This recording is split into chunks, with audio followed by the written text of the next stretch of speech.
राधे राधे महाराज जी। मेरा नाम लक्ष्मण निषाद है। हम केवट है, नागपुर से आए हैं, छत्तीसगढ़ के रहने वाले हैं। महाराज जी, मेरा एक सवाल था,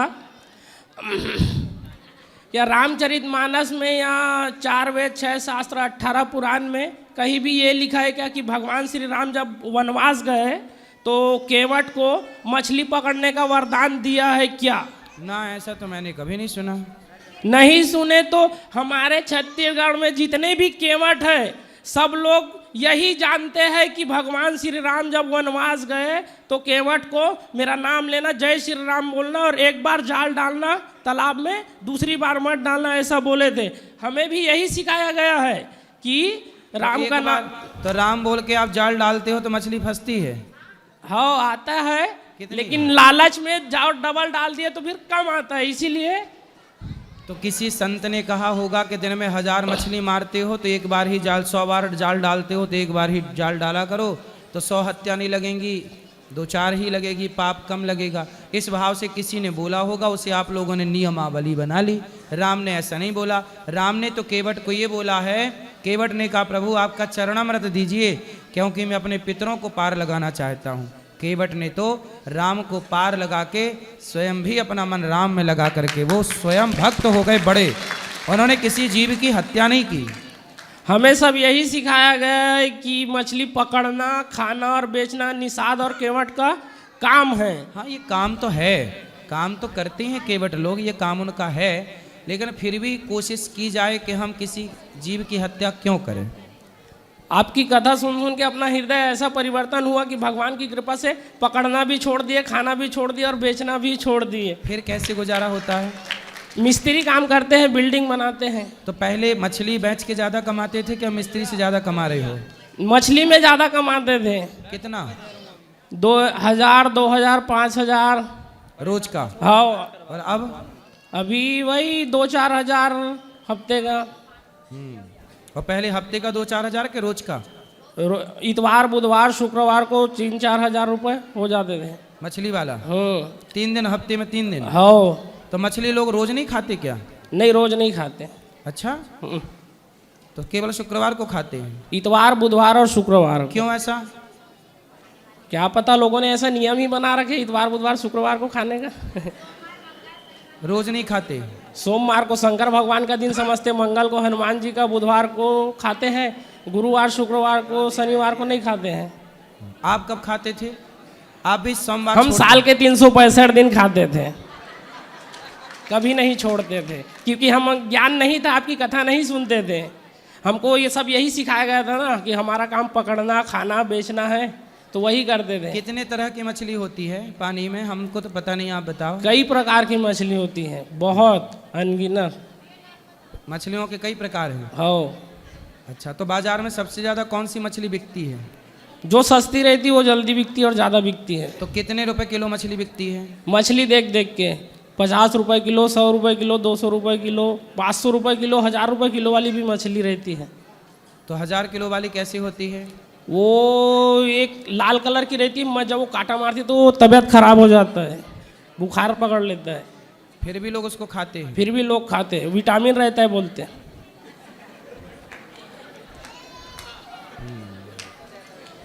तो वरदान नहीं दिया था। नहीं, हत्या नहीं करनी चाहिए। आप अच्छे हो गए हैं, अब बढ़िया काम करके खूब पैसा कमाओ। देखो, पैसा आप अब भी कमा रहे हो। हाँ। पहले आप पैसा कमाते थे ना, तो मछलियों के प्राण लेकर के पैसा कमाते थे। अब आप पैसा कमाते हो ना, तो आपके द्वारा किसी की जान नहीं जाती। आप क्या एक मरी हुई मछली को जीवित कर सकते हैं? नहीं, नहीं कर सकते, लेकिन सैकड़ों मछली। अच्छा, मछलियों का भी तो अपना सुख होता होगा कि नहीं? हाँ।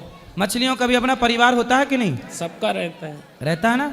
उसके भी छोटे छोटे बच्चे मछली के पीछे पीछे चलते हैं। हाँ। माँ आगे आगे चलती है और उसके बच्चे पीछे पीछे चलते। ये सही है कि गलत है ना? देखे हैं हमने। हाँ, हमने भी देखा है कि मछली आगे आगे चलती है, उसके छोटे छोटे बच्चे पीछे पीछे चलते हैं। मतलब वहाँ भी ममता है, प्रेम है, अपनापन है। जैसे हम लोगों को दर्द होता है, हम लोग बोल पाते हैं, बता पाते हैं, लेकिन वो बोल नहीं पाती, बता। इसलिए तो आपने देखा होगा, जब मछली को पानी से निकालो ना, वो अपना छोटा सा मुँह ऐसे ऐसे खोलती है, फिर बंद करती है। वो क्या कहती है? उसकी आवाज़ होती तो वो कहती कि भैया मैंने तेरा क्या बिगाड़ा है, क्यों मुझे मार रहा है? पेट भरना है तो तू दाल चावल सब्जी खा के पेट भर ले, क्यों तू मेरे परिवार से मुझे दूर कर रहा है? इसलिए बेटा बद्दुआएं किसी की नहीं लेनी चाहिए, ठीक है? आप अच्छे हो गए हैं, ठीक ठीक कमा रहे हैं, जो कमा रहे हैं उससे भगवान आपका पेट भरते रहेंगे, सदा रक्षक भगवान हैं। हम सब ने तो छोड़ दिए, बस हमारे पिताजी को ऐसा समझाते कि जीव की हत्या मत करो, लेकिन वो अब बोलते हैं कि अब मेरी उम्र बीत गई, अब 2-4 ज़्यादा दिन रहा नहीं तो अब क्यों छोड़ूं, ऐसा बोलते। सब ने तो छोड़ बोले दिया। अब मरते समय अब छोड़ दो, अब सुधर जाओ, वो अब सुधर जाओगे सदगति होगी, वरना फिर नाली का कीड़ा बनना पड़ सकता है। उनको बहुत समझाते हैं लेकिन वो अब छोड़ ही नहीं रहे। पकड़ूंगा, खाऊंगा, बेचूंगा, सब ने छोड़ दिया। मेरा भाई, मेरी बहन। कहाँ पिताजी? पिताजी नहीं आए, बाकी पूरी फैमिली आई है। पोथी पाठ भी बिठाए यहाँ पे। चलो भगवान आपको सुखी रखें, आपके पिताजी को कभी लाना, उनको समझाएंगे। हाँ, मेरे साथ में जो काम करता उसका एक सवाल था। जब भगवान माता सीता का स्वयंवर हुआ तो रावण आए थे क्या उसमें? ऐसी किंवदंती है, ऐसी बातें करते हैं लोग। कहा हाँ, कहे जब सीता मैया का विवाह हुआ था ना, स्वयंवर हाँ, उस समय रावण आया था। आए थे तो उसको निमंत्रण देने कौन गया था, ऐसा वो उसका पूछना है। निमंत्रण देने कौन गया था? हाँ, रावण को। तो मतलब मैं उसको निमंत्रण कार्ड भिजवाऊं, वही वाला? नहीं, उसका कहना क्या था, जब भगवान श्री माता सीता के स्वयंवर में रावण आया था पहले तो के जमाने में क्या होता था, हाँ, स्वयंवर के निमंत्रण तो जाते थे, हाँ, पर चारों तरफ ढोल मुनादी दी जाती थी, सुनो सुनो सुनो, फलाने राजा की बेटी का फलानी तारीख को स्वयंवर है, ऐसी मुनादियाँ हुआ करती थी, अनाउंस हुआ करता था। और जनक जी के यहाँ से कोई गया ना होगा, उसके यहाँ रावण अपने से आया था। तो उसका कहना क्या था, जब उसको निमंत्रण देने वाला निमंत्रण देने चला गया तो भगवान श्री राम को राम सेतु बनाने की जरूरत ही क्या थी? जैसा वो निमंत्रण देने वाला गया था वैसा राम भी चले जाता, ऐसा बोल है ना? देखो, ऐसा कहना है उसका। जब तो विभीषण लंका से आया, हाँ, विभीषण लंका से आए तो विभीषण जब रावण ने लात मारी, हाँ, तो लात मारी तो विभीषण जी तुरंत लंका से राम के पास आए कि नहीं? उस समय तो सेतु नहीं बना था, पर विभीषण आ गए कि नहीं? अच्छा, हनुमान जी भी गए, तब भी सेतु नहीं बना था। तो हनुमान जी तो राम के भक्त हैं। जब भक्त बिना सेतु के छलांग मार के जा सकता है तो क्या राम नहीं जा सकते थे? लेकिन राम मर्यादा पुरुषोत्तम है, और राम जी बोले कि मैं मनुष्य का अवतार लेकर आया हूँ, और मनुष्य समुद्र को छलांग मार के पार नहीं कर सकता। मनुष्य बने हैं तो मनुष्य की मर्यादा में बंध के राम ने सेतु का निर्माण कराया, जो कि मर्यादा थी। राम तो भगवान थे। जब राम का भक्त हनुमान छलांग लगा के जा सकता था तो क्या राम जी नहीं जा सकते थे? बोलो ना, उनसे बोलना कि राम में शक्ति थी, पर राम मनुष्य के अवतार में थे ना, इसलिए उन्होंने अपनी प्रभुता छिपाई और अपनी मनुष्यता प्रकट की, और मनुष्य तो सेतु से ही जाएगा। तो उसका एक और सवाल था, रामचरितमानस में कहीं भी ये नहीं लिखा है कि राम भगवान है, सिर्फ राम है। ऐसा कहीं नहीं लिखा है बोलते वो। आपको हम दिखा देंगे, कई जगह लिखा है रामचरितमानस में। ब्रह्मांड निकाया निर्मित रमाया, रोम रोम प्रतिवेद कहें, ये लिखा। आप लोग स्तुति गाते हैं, भय प्रगट कृपाला दीन दयाला कौशल्या हितकारी, हर्षित महतारी मुनि मनहारी अद्भुत रूप विचारी। ये पूरी स्तुति पढ़िएगा, यहीं आ जाएगा कि भगवान है, लिखा है बेटा। भगवान राम भगवान ऐसा लिखा अच्छा, है। ये बताओ, वो राम भगवान ना होते तो बिना सेतु, बिना खंबे का सेतु कोई इंसान बना सकता था? नहीं, वो तो मैं मानता हूँ, लेकिन वो मेरे साथ में जो काम करता है वो नहीं मानता ना, ऐसा लिखा ही नहीं है बोलते। मोबाइल में ऐसा छोटा मोटा वीडियो देख लेते हैं जो सनातन को बदनाम करने के लिए। ऐसा करना, वो सवाल मेरे को पूछते हैं, मैं दिन भर जय श्री राम करते रहता हूँ करके। आप ऐसा करना कि रामचरितमानस लेके जाना, यहाँ 150 रुपया की मिल जाएगी, गीता प्रेस वाली, अर्थ वाली, वो ले जाना, आप पढ़ना, और उसमें जहाँ जहाँ भगवान आया है राम के लिए, राम कौन है, जय जय जय सच्चिदानंद जगदीशा, ये जगदीश है, भगवान है। भगवान राम कौन है? भगवान है, कई जगह प्रमाण है। आप ले जाना रामचरितमानस, पढ़ना, मिल जाएगा।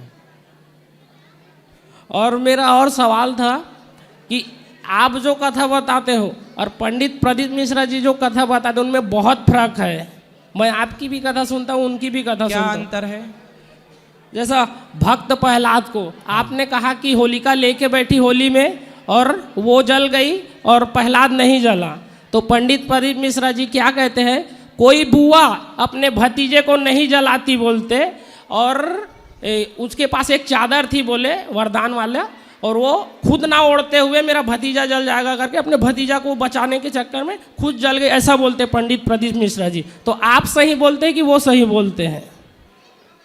ऐसा है कि आपको यदि इस तरह से संदेह हो तो आपको एक बार पढ़ लेना चाहिए।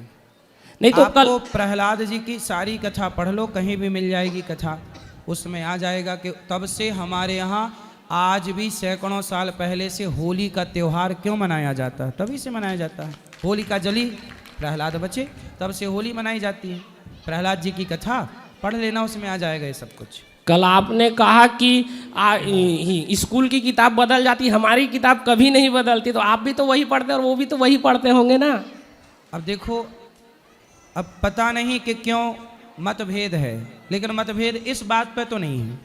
अब क्यों है ये मुझे नहीं पता, आप भी गूगल से निकाल लो, गीता प्रेस की पुस्तक में मिलती है प्रहलाद जी की कथा, मिल जाएगी 5-10 रुपए की पुस्तक, पढ़ लेना, उसमें सब कुछ मिल जाएगा। दूसरा अंतर बताता हूँ मैं, वो बोलते हैं कि इतवार को तुलसी में जल चढ़ाया करो, और आप बोलते हो मत चढ़ाया करो। नहीं, जल चढ़ाना चाहिए इतवार को, तोड़ने की मनाही है, तोड़ने की।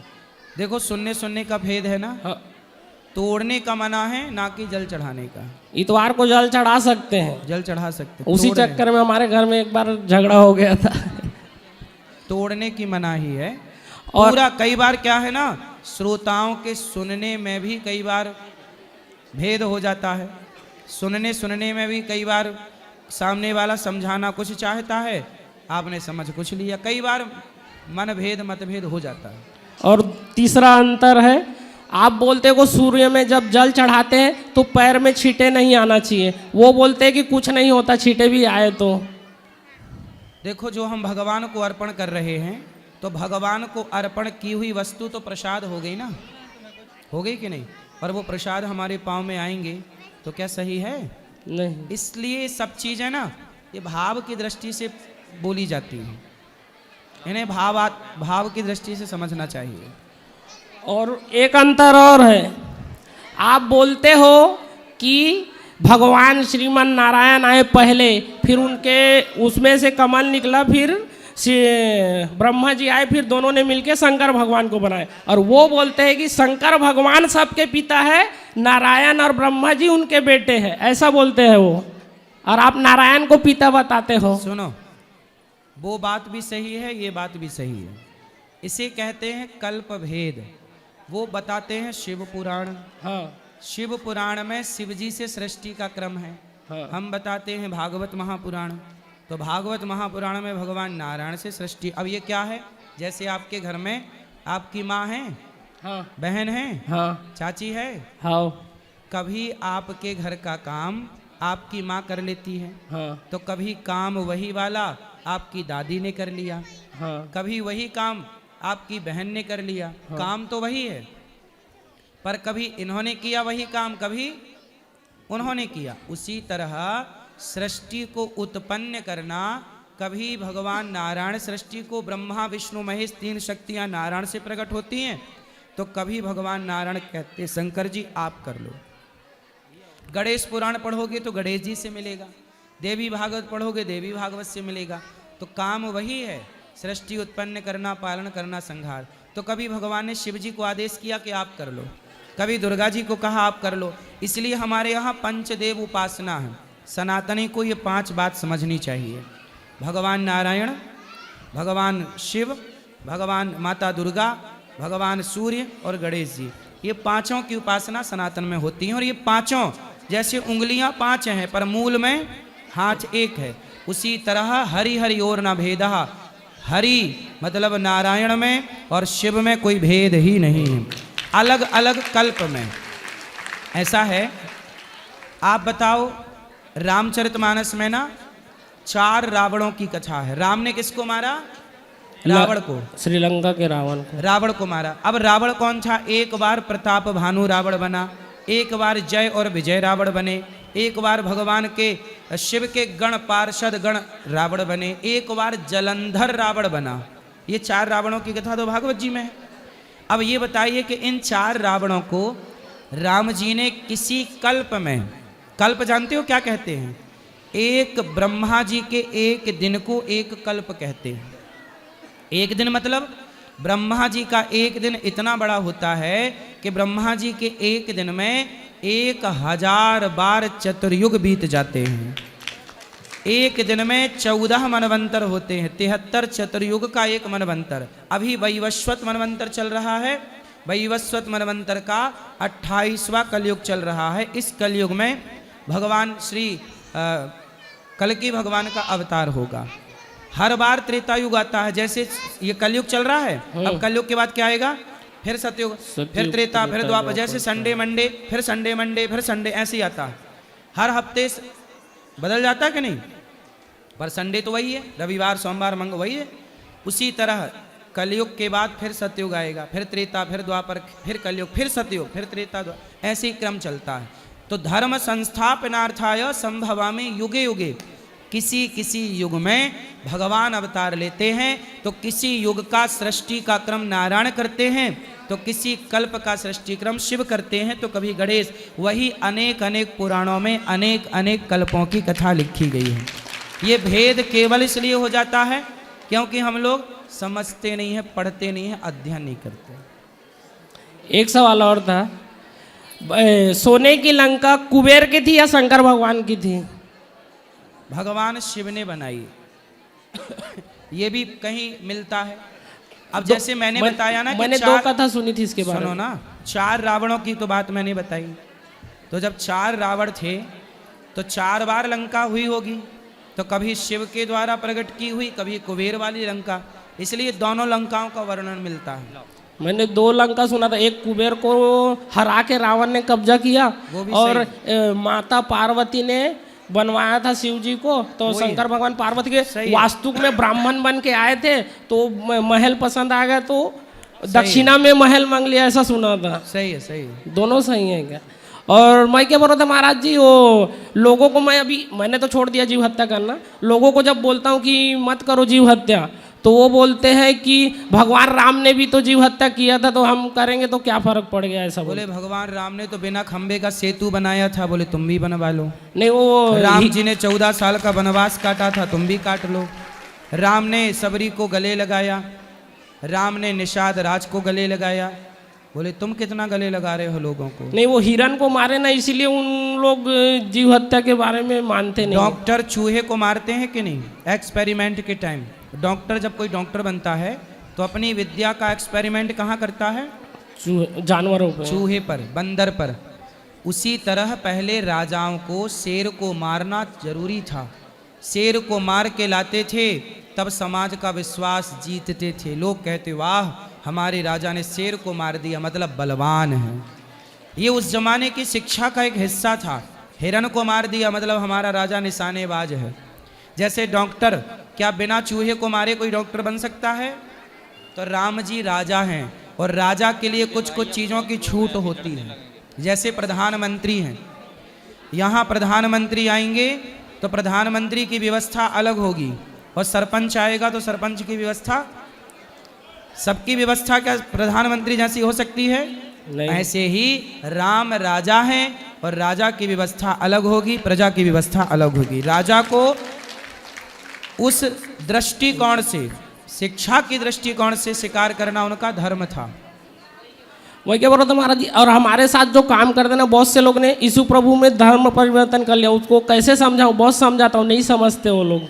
वो क्या धर्म परिवर्तन करके क्या बन गए? यीशु प्रभु में चले गए, हमको उसमें लाभ मिलता है। यीशु प्रभु कब से हो गए? ऐसा वो लोग बोलते हैं, मैं नहीं बोलता। मैं तो उनको आप जो जैसा समझाते हैं वैसा समझाता हूँ मैं। देखो किस तरह से क्रिश्चियन लोग यीशु को पहले प्रभु बता रहे हैं, ताकि उनको लगे कि यहाँ भी प्रभु है राम जी, वहाँ भी प्रभु, थोड़ा मिलता जुलता। बाद में फिर वो अलग पाठ पढ़ा देंगे कि नहीं। अब सोचिए कि क्रिश्चियन लोग ये धर्म परिवर्तन करा रहे हैं। ये भारत के सबसे बड़े दुश्मन हैं, वो जो सनातनी की अखंडता को तोड़ने में लगे हैं, सनातनियों की। इसलिए हम सबको मिलकर इनका विरोध करना चाहिए। मैं बहुत समझाता हूँ उनको, नहीं मानते वो लोग। मंदिर बनाना छोड़ के चर्च बनाना चालू कर दिए। पूरे मध्य प्रदेश में बहुत सारे चर्च बनाना चालू कर दिए उन लोगों ने। हिंदू लोग हाँ, मध्य प्रदेश में चर्च बनाना चालू कर दिए, क्योंकि बुद्धि भ्रष्ट हो गई ना। मैं बहुत समझाता हूँ जैसे उनको। कैकई को मंथरा ने भड़का दिया था, ऐसे आज सनातनियों को कुछ लोग भड़काने में लगे हुए हैं। राधे राधे महाराज जी। सवाल तो बहुत है लेकिन बाकी लोगों को और देना, इसीलिए